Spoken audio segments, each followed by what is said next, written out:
Turning now to new developments out of Ukraine, where U.S. officials say Russia has added 7,000 more troops to Ukraine's border.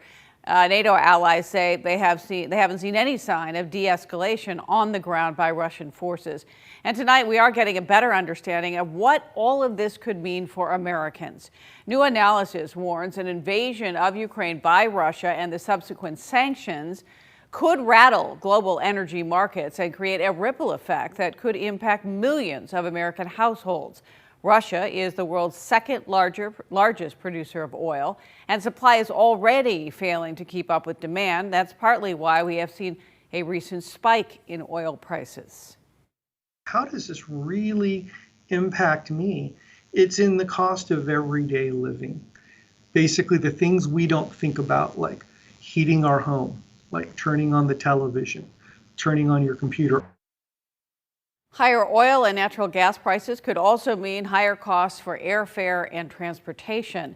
Former CIA Director and Defense Secretary Leon Panetta has had a lot of experience dealing with Russia and other autocratic governments. And I got a chance to sit down and talk with him today about the situation in Ukraine. He says the potential impact on the U.S. economy is real and it is serious. However, standing up to Russia, in his view, is necessary and worth the risk. He says Russian President Putin may have sensed weakness from the West, so he sent those 150,000, now close to 160,000 troops to the Ukraine border, looking at a possible invasion to undermine the United States and democracies around the world. But Panetta says Putin may have miscalculated.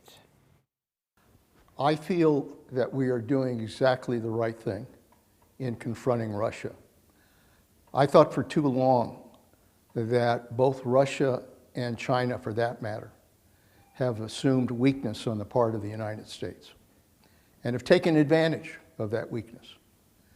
And I think the fact that the United States is now standing strong with our allies, which is very important here, and that we're all on the same message, we've all made clear that if Russia does this, they will pay a heavy price. I think that represents democracy versus autocracy in the world. And if democracies can be strong and unified and come together in opposition to what Putin and Russia are trying to do, I think that will send a message to China, it'll send a message to North Korea, and it'll send a message to Iran. Secretary Panetta is still hopeful for a diplomatic solution. We'll hear more from Secretary Panetta later in the newscast and tonight on Action News 8 at 11.